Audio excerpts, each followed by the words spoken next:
Hey guys, मेरा नाम है सैयद सोबान और आप देख रहे हैं जागृतजोश.com। और हमारे इस सीरीज में जहां पर टॉपर स्टॉक की बात करें तो हम आपको मिलवाते हैं यूपीएससी के टॉपर से। तो हमारे साथ आज मौजूद हैं फैजान अहमद साहब। इन्होंने 58th रैंक हासिल करी है यूपीएससी सिविल सर्विसेज एग्जाम 2020 में। फैजान, आपका बहुत बहुत स्वागत है। बहुत बहुत शुक्रिया सर, थैंक यू। फैजान, देखिए, सबसे पहले तो मैं आपको मैनी मैनी कंग्रेचुलेशन कहना चाहूंगा, क्योंकि आप थैंक यू। 58th रैंक लेके आए हैं और ये काबिले तारीफ है। तो आप मुझे ये थैंक यू। बताइए कि सबसे पहली बार जब आपने देखा कि आपका रोल नंबर 6414165 जब नजर आया आपको आपके नाम के जी साथ और साथ में लिखा था 58th रैंक, तो आपका क्या रिस्पॉन्स रहा था? जी सर, काफी एक दो दिन से अटकलें चल रही थी कि रिजल्ट कब आएगा। कुछ लोग कह रहे थे 22 को ही आ जाएगा इंटरव्यू के दिन ही, कुछ कह रहे थे 23 को आएगा।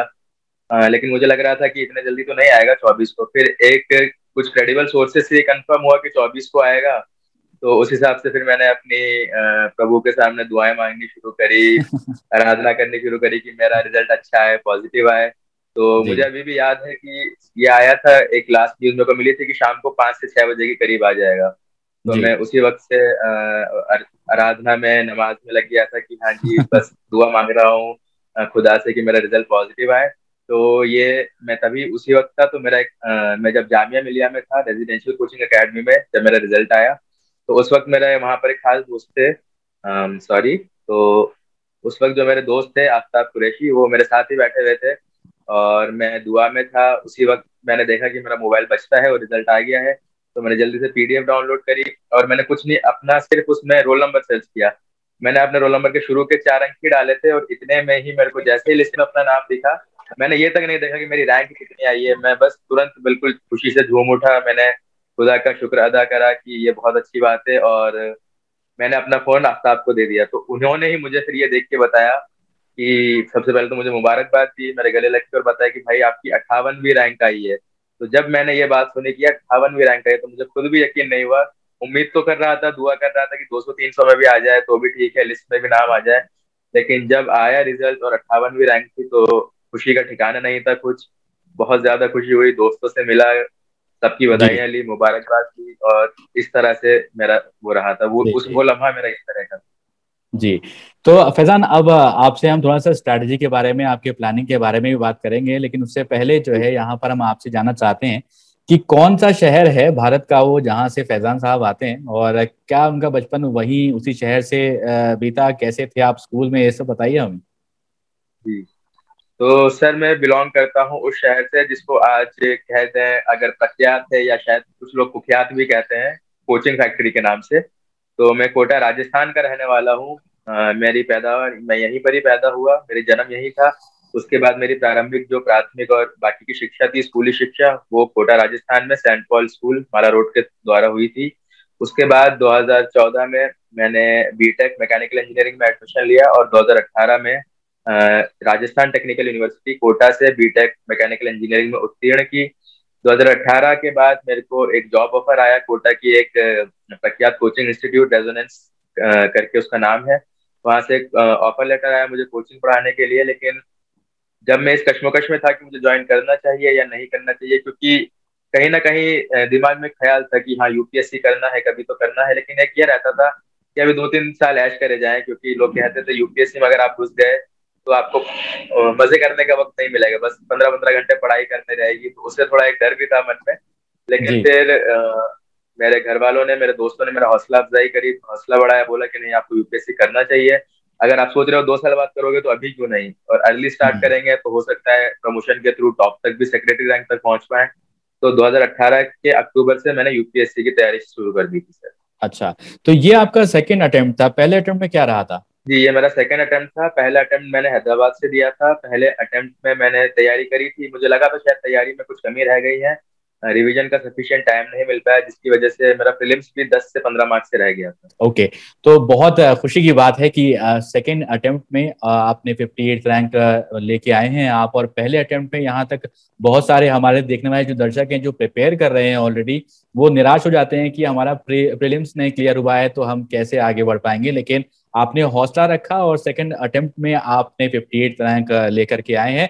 तो अब मैं प्रीलिम्स के बारे में बात करूंगा। अगर बहुत सारे जो स्टूडेंट्स हैं, एस्पिरेंट्स हैं, जो चाहते हैं, जो इस बार अब सोच रहे हैं, मतलब अगर वीडियो वो देख रहे हैं तो अब सोच रहे हैं कि हमें जाना है सिविल सर्विसेज एग्जाम के लिए, तो प्रीलिम्स के लिए आपकी स्ट्रेटेजी क्या थी, वो बताइए हमें। जब मैंने अपनी पढ़ाई चालू करी थी तो मेरी कोशिश तो यह रहती थी कि प्रीलिम्स हो या मेंस, दोनों की एक साथ इंटीग्रेटेड पढ़ाई करने की कोशिश रहती थी मेरी। सिलेबस उसके हिसाब से मैंने कंप्लीट किया। लेकिन अगर खास तौर पे मैं आपको अपनी प्रीलिम्स की स्ट्रैटेजी बताऊं तो वो यह रहती थी कि प्रीलिम्स के एग्जाम से करीब 3 महीना पहले, परीक्षा से, मैंने सिर्फ और सिर्फ प्रीलिम्स के क्वेश्चन पेपर और उस तरह के जो सवाल पूछे जाते हैं उन पे फोकस करना चालू किया। स्ट्रैटेजी मेरी यह रहती थी कि सबसे पहले मैंने अपनी जब पढ़ाई चालू करी तो मैंने क्लास 6 से लेकर 12 तक की जो एनसीईआरटी बुक्स बताई जाती हैं उनको कंप्लीट करने की कोशिश करी।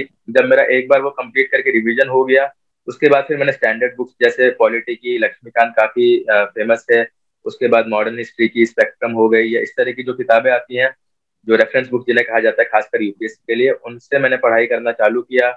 राजेंद्र नगर, मुखर्जी नगर में कुछ कुछ और भी मटेरियल्स मिलते थे, कुछ नोट्स किसी के अगर मिल जाते थे तो मुझे अच्छे लगते थे, उससे मैंने पढ़ाई करना चालू करी। प्रीलिम्स के लिए मेरा यह रहता था कि मेंस में अगर देखा जाए तो एनालिसिस पे, विश्लेषण पे ज्यादा ध्यान दिया जाता है किसी भी समस्या, किसी भी टॉपिक के। लेकिन प्रीलिम्स में आपकी जो फैक्चुअल नॉलेज होती है, बिल्कुल टू द पॉइंट, वो आपकी जांची जाती है यूपीएससी द्वारा। जैसे अगर मैं आपको एग्जांपल देना चाहूँ तो अगर वर्ल्ड बैंक के ऊपर कोई सवाल आता है तो मेंस में ये पूछा जाएगा कि वर्ल्ड बैंक में क्या खामियां हैं, भारत के साथ उसके क्या रिश्ते हैं, क्या सुधार की गुंजाइश है, और आपके क्या सुझाव रहेंगे। लेकिन अगर प्रीलिम्स में देखा जाए तो पूछा जाता है कि वर्ल्ड बैंक की स्थापना कब हुई थी, कैसे हुई थी, क्या उसमें इंडिया मेंबर है या नहीं है, इस तरह के सवाल पूछे जाते हैं। तो प्रीलिम्स में फैक्चुअल नॉलेज आपकी ज्यादा चेक करी जाती है। तो मेरी स्ट्रैटेजी यह जी रहती थी कि जब मैं प्रीलिम्स का पढ़ रहा हूँ और प्रीलिम्स के अलग से नोट्स बना रहा हूँ तो उसमें इस तरह के जो स्पेसिफिक पॉइंट्स होते थे वो मैं ज्यादा नोट करने की कोशिश किया करता था। साथ ही साथ ज्यादा से ज्यादा मैंने अलग अलग कोचिंग के जो मुझे मॉक टेस्ट मिल सकते थे वो मैं सॉल्व करने की कोशिश करता था। आपस में जो मेरे दोस्त थे उनके साथ मिलकर एक दूसरे से हम सवाल जवाब किया करते थे और एक दूसरे की नॉलेज चेक किया करते थे, पढ़ाया भी करते थे। तो इस तरह से मैंने अपनी कोशिश करी प्रीलिम्स की तैयारी, कोचिंग की, प्रीलिम्स की प्रिपरेशन को, तैयारी को जी। पूरा करने की। और 3 महीने पहले, जैसे मैंने बताया, मैं सिर्फ और सिर्फ प्रीलिम्स की तैयारी करता था। मेरा शेड्यूल कुछ इस तरह से रहता था कि 8 से 10 घंटे पढ़ाई करने की कोशिश रहती थी, और जिसमें करंट अफेयर्स का रिवीजन और अपने स्टैटिक जो सब्जेक्ट हैं, पॉलिटी हो गया या इकोनॉमी जो भी हो गया, उसका रिवीजन, और साथ ही साथ जो मैंने खुद के अखबार के करंट अफेयर के नोट्स बना रखे थे उनका रिवीजन करके एक कॉम्प्रिहेंसिव तैयारी करने की कोशिश रही थी सर। ओके।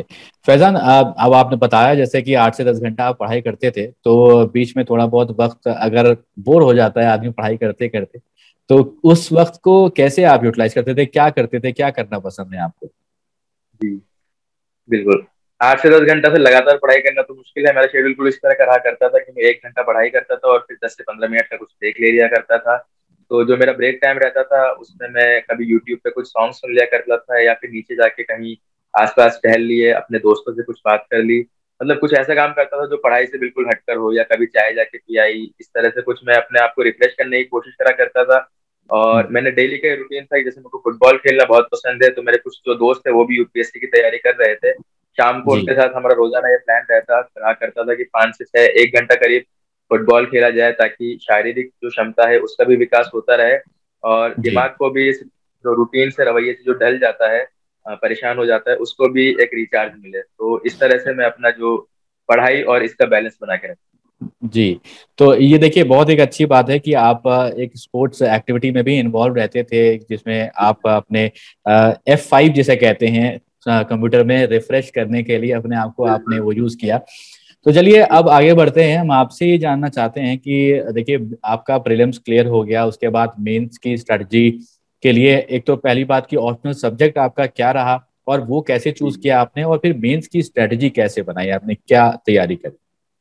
बिल्कुल। तो सर मेरा जब प्रीलिम्स क्लियर हुआ तो मेरा मेंस के लिए मेरा ऑप्शनल सब्जेक्ट एंथ्रोपोलॉजी था, जिसको नरविज्ञान या मानव विज्ञान भी कहते हैं हिंदी में। और इसका मेरे को चुनाव मैंने इस तरह से किया कि मेरा कोटा में ही, मेरे होम टाउन में एक मित्र थे कॉलेज के ही, उन्होंने भी यूपीएससी की तैयारी शुरू कर रखी है अभी। तो हम जी काफी करीब थे, ताने सागर उनका नाम है। तो जब हम पढ़ा करते थे तो हम इस कश्मकश में थे कि यार, हमें ये एक फैसला कर लिया था कि मैकेनिकल इंजीनियरिंग हमारा ऑप्शनल नहीं होगा। अब फैसला ये करना था कि क्या होगा, क्योंकि हमने कॉलेज में इंजीनियरिंग पढ़ी थी लेकिन उतनी तल्लीनता से नहीं पढ़ पाए थे, कुछ ना कुछ वजहों की वजह से। तो हम जी। एक ऐसे ऑप्शनल की तलाश में थे जो हमें, जिसमें रुचि भी रहे हमारी, और साथ ही रात उसका सिलेबस कंप्लीट करने में हमें ज्यादा वक्त ना लगे। तो हम्म। हमने कुछ शॉर्टलिस्ट किए सब्जेक्ट, जैसे सोशियोलॉजी हो गया, पॉलिटिकल साइंस हो गया, एंथ्रोपोलॉजी हो गया। उसी साल सर अनुदीप दूरी शेट्टी थे जिनका ऑल इंडिया रैंक फर्स्ट आया था, तो हम्म। उनका ऑप्शनल एंथ्रोपोलॉजी था, और उन्होंने काफी डिटेल एक वीडियो और अपने ब्लॉग पे जानकारी डाली थी कि इस ऑप्शनल में क्या पढ़ना होता है, किस तरह आप इसका चुनाव कर सकते हैं। तो हम्म। उनके उस ब्लॉग से मुझे काफी मदद मिली। मैंने देखा कि इसमें जो चीजें पढ़ाई जाती है कि कैसे मानव सभ्यता का विकास हुआ, अलग अलग हम्म। इंसान मानव की जो समाज होता है, अलग अलग कबीले होते हैं, जनजातियां होती हैं, उनमें क्या भिन्नताएं होती हैं, क्या समानताएं होती हैं, और उसी तरह की चीजों को पढ़ने में मुझे धीरे धीरे थोड़ी रुचि आने लगी। उसके हम्म। बाद से इंटरेस्ट डेवलप हुआ, तो मैंने डिसाइड किया कि नहीं, एंथ्रोपोलॉजी रहना ही मेरे लिए एक ऑप्शनल की तरह ज्यादा सही रहेगा। उसके जी। बाद दूसरा जो सवाल आपका रहा सर कि मेंस की स्ट्रैटेजी मैंने कैसे रही, तो ऑप्शनल के लिए तो मैंने कोचिंग वगैरह कुछ ली नहीं थी। तो ज्यादातर हम्म। मैंने टॉपर्स के टॉक्स देख के, टॉपर के ब्लॉग वगैरह पढ़ के, जो तरह से उन्होंने पढ़ाई करी थी वो मैंने कोशिश करी पढ़ने की। जैसे काफी कुछ कुछ बेसिक बुक्स आती हैं, जैसे पीनाक आती है एक किताब फिजिकल एंथ्रोपोलॉजी के लिए, नदीम हसनैन की कुछ किताबें आती हैं, जो मैं कहूंगा कि अनुदीप सर हैं, जो उनकी ब्लॉग की वेबसाइट पे वो सारी बुक लिस्ट अवेलेबल है। अगर कोई एंथ्रोपोलॉजी लेके अध्ययन करना चाहता है तो एक बार उनका वो ब्लॉग जरूर पढ़ना चाहिए। मुझे काफी फायदा हुआ, तो उन्हें भी ज्यादा फायदा रहेगा। और एंथ्रोपोलॉजी में मेरा यह रहता था सर, मैंने कोशिश करी कि 3 से 4 महीने के अंदर पूरा सिलेबस पेपर 1 और पेपर 2 का कंप्लीट किया जाए। जब एक हम्म। बार ये हो गया मेरा, मैंने थोड़ा थोड़ा साथ ही साथ प्रीवियस ईयर के जो क्वेश्चंस आते थे, पिछले सालों के सवाल देख के पेपर के, उनको लिखने की कोशिश करी, अपनी स्पीड बढ़ाने की कोशिश करी। और जब एक बार मेरा प्रीलिम्स क्लियर हो गया, तो फिर मैं बिल्कुल तन मन और धन के साथ एंथ्रोपोलॉजी की आंसर राइटिंग की प्रैक्टिस में जुट गया। स्ट्रैटेजी हम्म। ओवरऑल मेरी मेंस की जो थी वो ये थी कि मैंने मेंस के दौरान, मैं ये कहना चाहूंगा, जो अखबार आते हैं, मैंने ये चीज नोटिस करी कि मेंस में जो क्वेश्चन आते हैं वो पिछले प्रीलिम्स और मेंस के बीच के जो टाइमिंग होता है, करंट अफेयर के जो अखबार आते हैं, मैगजीन्स आती हैं, उसी में से ज्यादातर आता है। उसके अलावा पिछले 1 साल के जो करंट अफेयर्स रहते हैं, तो मेरी कोशिश ये रहती थी कि जो मैंने खुद अपने नोट्स बना रखे थे उनका बार बार मैं रिविजन करता था। मैंने टेस्ट हम्म। सीरीज लगवा ली थी, और अपने कुछ दोस्तों के साथ मैंने खास हम्म। फोकस में ये कहना चाहूंगा कि प्रीवियस ईयर पेपर पे सबसे ज्यादा फोकस करना है। क्योंकि एक मेरे को जो चीज लगी वो ये थी कि कोचिंग के टेस्ट पेपर्स में और यूपीएससी के टेस्ट पेपर्स में जमीन आसमान का मेरे को अंतर महसूस हुआ। तो जब हम्म। आप यूपीएससी के पिछले सवाल देखेंगे, उनको हल करने की कोशिश करेंगे, उनके आंसर्स लिखने की कोशिश करेंगे, तो आपका उसी तरह का एक माइंडसेट डेवलप होगा और आपको सवाल समझ के लिखने में मेंस के पेपर में आसानी रहेगी। तो एक ये मेरी ओके। चीज रही थी। साथ ही साथ उसी टाइम भी मेरा 8 से 10 घंटे का रूटीन रहा करता था, खेलना कूदना तब भी थोड़ा थोड़ा लगा ही रहता था। रिफ्रेश करने के लिए साथ में F5 बटन का बारे में बताया। लेकिन जी। साथ ही साथ ये रहा करता था कि ज्यादा से ज्यादा मैं अपने अलग अलग जो टॉपिक्स है उनको पढ़ सकूं, ताकि मेरे को हर टॉपिक की कुछ ना कुछ नॉलेज जरूर रहे, और जी। ताकि अगर पेपर में कुछ भी सवाल आता है तो मैं कुछ ना कुछ उसके बारे में लिख के आऊं, ताकि इसको खाली ना छोड़ना पड़े। तो इस तरह से मेरी कॉम्प्रिहेंसिव मेंस की स्ट्रेटेजी रही। तो देखिए, मैं अपने दर्शकों से यहाँ पर एक बार कहना चाहूंगा कि बहुत इंपॉर्टेंट पॉइंट्स यहाँ पर फैजान साहब बोल गए हैं। अगर आप मिस कर गए हो तो आप इस वीडियो को रोकिए, वापस जाइए, फिर से सुनिए, क्योंकि बहुत इंपॉर्टेंट पॉइंट्स थे।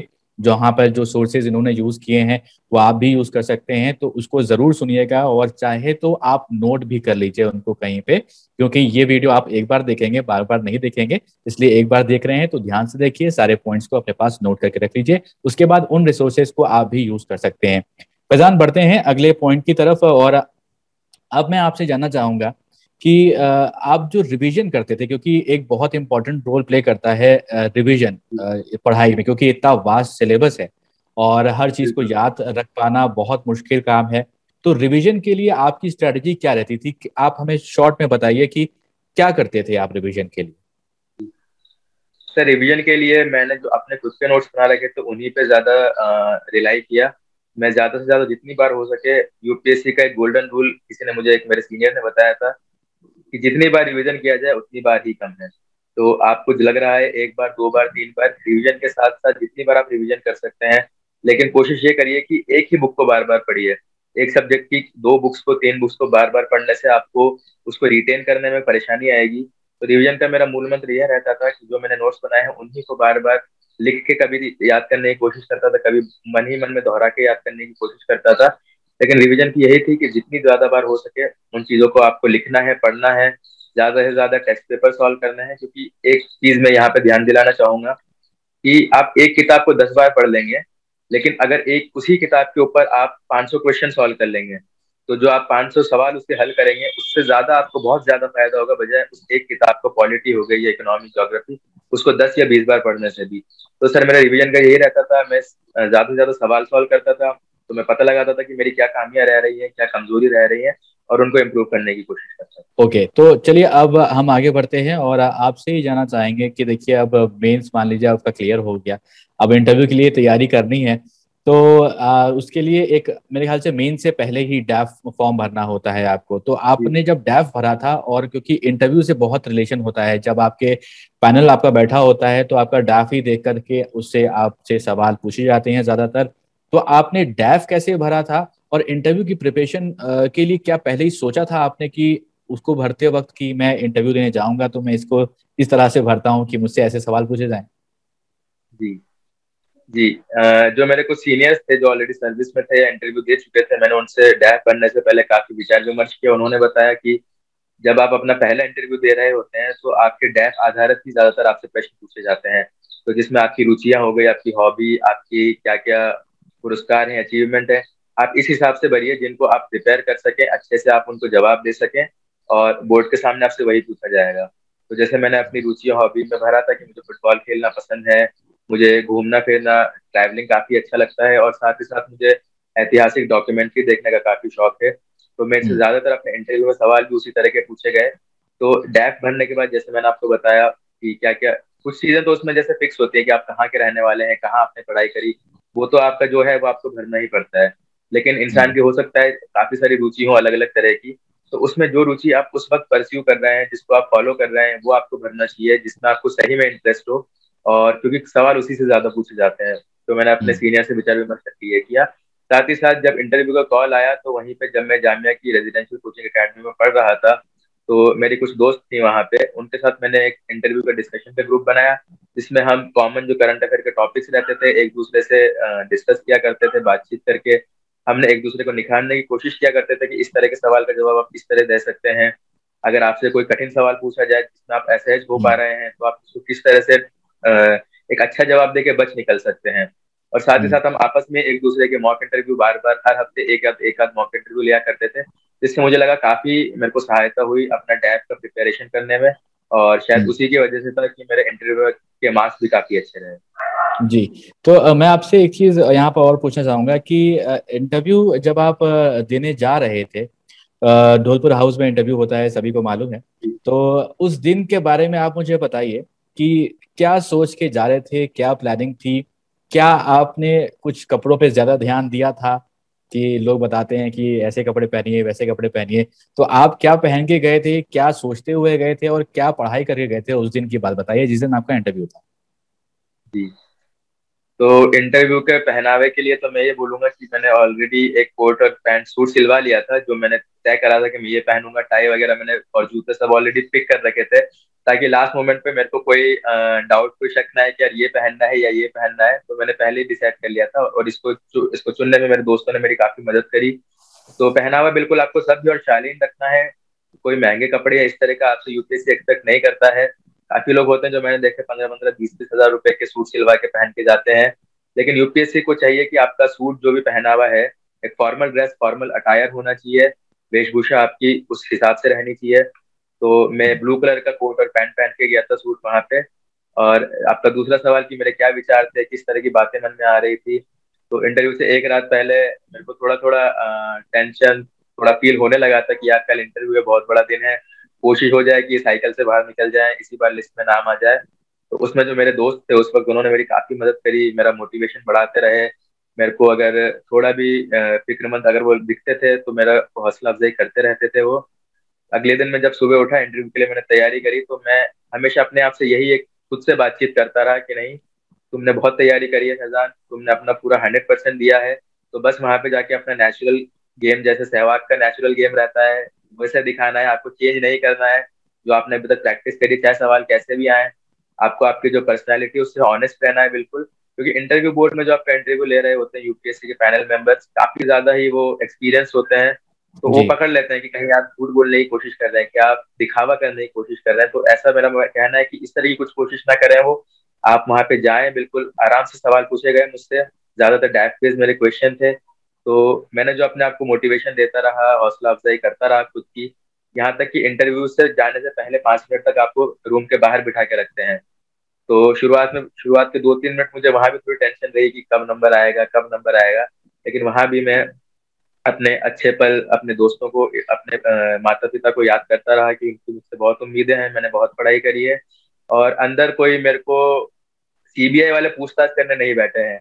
एक यूपीएससी के बोर्ड मेंबर हैं जो मुझसे सिर्फ एक अच्छा डिस्कशन, एक अच्छी वार्तालाप करना चाह रहे हैं। तो यही माइंडसेट के साथ मैं अंदर गया, जी। मैंने सवाल के जवाब दिए, और जब मैं बाहर यहाँ पे आया तो बहुत फैजान, मैं रिलैक्स आपको फील। रोकना चाहूंगा यहाँ पर। आपसे बस यही, अब आप अंदर चले गए हैं क्योंकि इंटरव्यू रूम में हमारे इंटरव्यू के हिसाब से। तो आप मुझे ये बताइए, कोई सवाल ऐसा कोई रिकॉल कर सकते हो या फिर कोई ट्रिक क्वेश्चन आपसे पूछा गया हो जो आपको लगता हो कि ये मैं एक्सपेक्ट कर रहा था और यही पूछ लिया गया, और ऐसा कुछ जो मैं एक्सपेक्ट कर ही नहीं रहा था और वो पूछ लिया गया, उसका सवाल आपको नहीं आता हो तो आपने क्या किया हो, जी। उसका जवाब नहीं आता हो तो आपको तो? बिल्कुल सर। तो मेरा इंटरव्यू करीब आधा घंटे तक चला, लेकिन ज्यादातर जो मुझसे सवाल पूछे गए वो मेरे, जैसे मैंने बताया, डैश के ऊपर ही थे। कोटा कोचिंग के बारे में मुझसे पूछा गया कि क्यों आपने कोचिंग करी, या किस तरह से कोचिंग को अपन रिफॉर्म्स ला सकते हैं, बच्चे हम्म। इतना कोचिंग क्यों जाते हैं, स्टूडेंट्स की जो सुसाइड कोटा में होती है उसके बारे में आपकी क्या राय है। तो ये इस तरह के क्वेश्चन मुझे एक्सपेक्टेड थे, तो मैं सवालों के पहले से प्रिपेयर करके गया था कि किस तरह का आंसर देना है। डेटा फैक्ट्स, जो गवर्नमेंट बहुत सारी अलग अलग तरह की स्कीमें चला रही है इसको रोकने के लिए, वो मैं तैयार करके गया था। उसके अलावा हम्म। जैसे मैंने आपको बताया, मेरी हॉबी मैंने डाली थी कि मुझे हिस्टोरिकल या ऐतिहासिक डॉक्यूमेंट्री शो देखना काफी पसंद है। तो उससे घुमा के वो द्वितीय विश्व युद्ध के बारे में मुझसे काफी सवाल पूछे गए। तो हम्म। ज्यादातर सवाल ऐसे थे जो मैं एक्सपेक्ट करता था। ऐसा कुछ नहीं था जो मेरे को ऐसा लगा हो कि मैं एक्सपेक्ट नहीं करता था। हाँ, कुछ मीडिया के बारे में थोड़ा इस तरह पूछा गया था कि मीडिया में आजकल मॉब लिंचिंग, फेक न्यूज काफी बढ़ती जा रही है। आपको क्या हम्म। कभी इस तरह का खुद सामना हुआ, आपने क्या किया क्या नहीं किया। तो ओवरऑल इंटरव्यू काफी अच्छा रहा। इस तरह का कोई प्रॉब्लमेटिक सवाल शायद एक पूछा गया था मुझसे कि आजकल व्हाट्सएप यूनिवर्सिटी काफी देखने को मिलता है, ये व्हाट्सएप यूनिवर्सिटी क्या होता है और इसके बारे में आपकी क्या राय है। तो मेरे को लगा मैंने उसका एक ठीक ठाक जवाब दिया था। तो जी। यही मेरा इंटरव्यू रहा। ज्यादातर तो मेरा फुटबॉल और डैश के आसपास घूमा, और इस तरह का कोई मेरे को असहज करने वाला सवाल बोर्ड ने पूछा नहीं। बोर्ड बहुत ज्यादा कॉर्डियल था, मेरे साथ काफी अच्छा व्यवहार हुआ, वहाँ पे काफी अच्छे से सवाल जी। पूछे गए।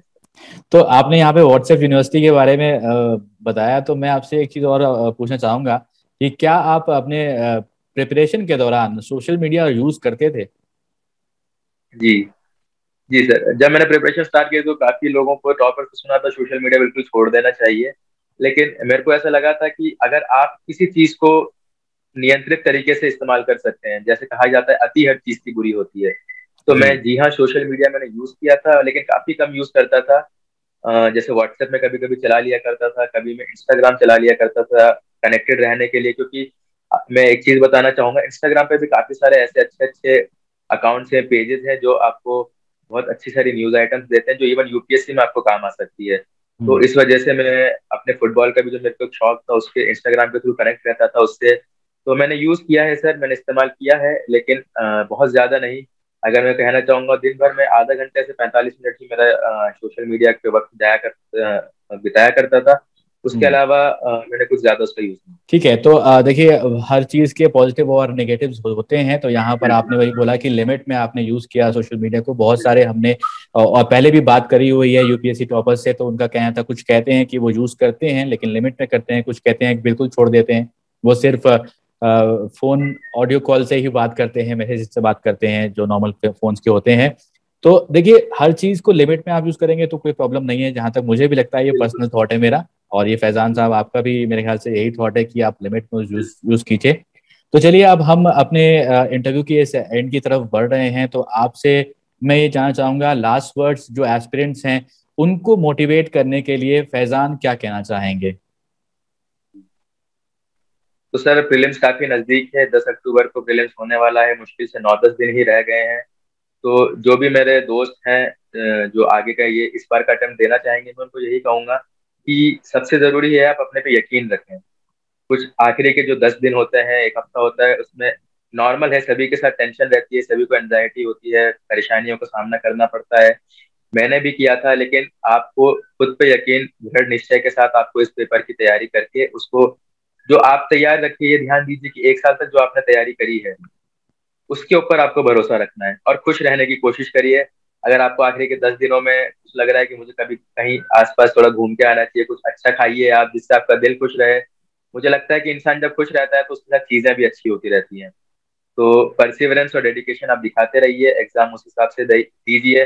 पेपर 1 आप दे के आएंगे तो पेपर 1 का इफेक्ट पेपर 2 पे नहीं होने दीजिए।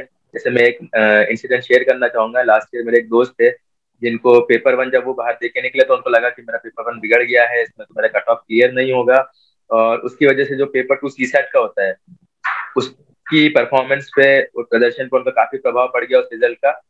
जब बाद में रिजल्ट आया, उन्होंने अपने आंसर की से नंबर चेक किए तो पता चला कि पेपर 1 में उनके 120 नंबर आ रहे थे, लेकिन उसकी वजह से उनके मन में एक डर बैठ गया कि पेपर 1 मेरा खराब हो गया तो सीसैट में वो 50 नंबर ही ला पाए और उसमें वो फेल हो गए। तो मैं ये कहूंगा कि आप खुद पे यकीन रखिए, आखिरी के 10 दिन है, ज्यादा से ज्यादा यूपीएससी के जो प्रीवियस ईयर के पेपर है उनको जितना सॉल्व कर सकते हैं उतना करिए। कोचिंग वगैरह के टेस्ट पेपर सॉल्व करना बंद कर दीजिए। और आपने जो 8-10 पिछले 1 साल 2 साल 3 साल जब से भी तैयारी कर रहे हैं, उस तैयारी के ऊपर यकीन रख के बस बिल्कुल दृढ़ निश्चय के साथ आपको एग्जाम देना है, टेंशन नहीं लेनी है बिल्कुल। और बिल्कुल मेरी दुआ है सभी के लिए कि ऊपर वाला जल्द से जल्द उन्हें कामयाबी दे। फैजान, बहुत बहुत शुक्रिया हमें टाइम देने के लिए, हमारे साथ अपना एक्सपीरियंस शेयर करने के लिए, अपनी स्ट्रैटेजी शेयर करने के लिए।